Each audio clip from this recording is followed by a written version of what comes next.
everybody. So I'm just going to talk about the decks that I've used in May, primarily my tarot decks.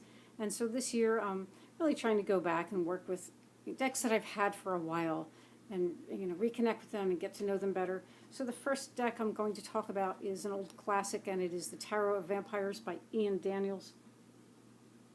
I don't reach for this one very often. It is not really my style, but I find when I do use it, I get very good, clear readings, very interesting readings. And with this deck, I tend to use, I like using a 5-card spread for whatever reason. I just find that so good with this deck.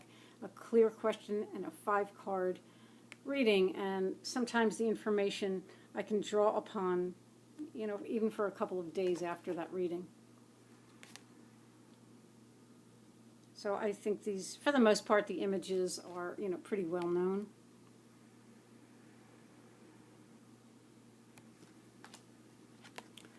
And in one of my 5-card readings, these 3 cards had shown up, and the first is the 8 of Knives.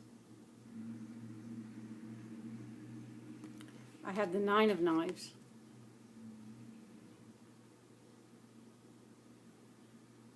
And the reading ended up with the Sun card. So as you can see, the person from the 8 of Knives and the woman from the 9 of Knives show up here in the Sun card, having reached success, and the beauty of the Sun card. So, this deck is filled with a lot of nuances like that. Obviously a lot of work went into this deck, and he did a good job. Very good job, because, as I said, the readings are so good for me. Okay, the next deck I'll talk about is a deck, I've been seeing this around a lot lately on YouTube. I'm thinking there's a new version that is out. Now, I had bought this deck in 2006, so I've had it for 12 years, and it is the Victorian Romantic Tarot. So this is a very early edition of it, and that is the backing. When I bought this years ago, it was really a very unique deck at the time. There was no fancy box and no gilding on the sides, but it did come with a full book, and I'm not sure whether or not the new ones do. And I think it was probably about a quarter of the current asking price. So because of that, I will not be adding the newest version to my collection. But the printing is beautiful. The cards are beautiful and very colorful. For all the years I've had it, I really haven't worked with it a whole lot. So it's nice to go back and really reconnect with it. With this deck, I tend to keep it simple. I generally use a 3-card reading with it because there's just so much to look at.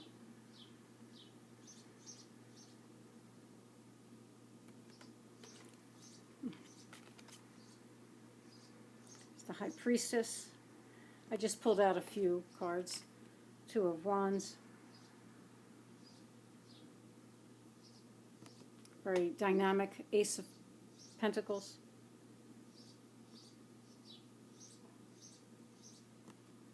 There's the Temperance card. Queen of Cups. I do believe they've made some changes to a few of the cards, and I think they added a Lover's card, which is good. The Lover's card in this original deck is not my favorite. King of Swords, and here is the Ace of Cups. So it's, as you can see, it's quite beautiful, and I think I'll continue to work with it maybe throughout the summer. One more tarot deck I want to talk about, and this is a Marseille deck. I've had it for a while, and, actually I do use this one often. It is one of my favorite Marseille decks. I do believe it's out of print now. And here's the backing. So this is a facsimile deck, and whatever printing flaws that were in the 1700 version, they left in this printing, which I like it. I like the muted colors.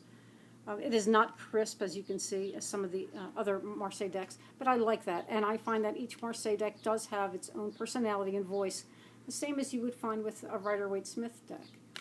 even though the Marseille decks are very, traditional.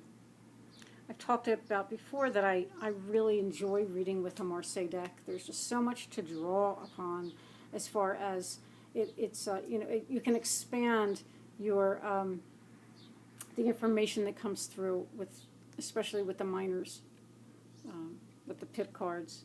You can expand on that, and I also can use the deck along with the meanings. I can use it very intuitively as well, and I get deep meanings, deep readings with a Marseille deck. And it doesn't matter whatever kind of spread that I'm choosing at the time.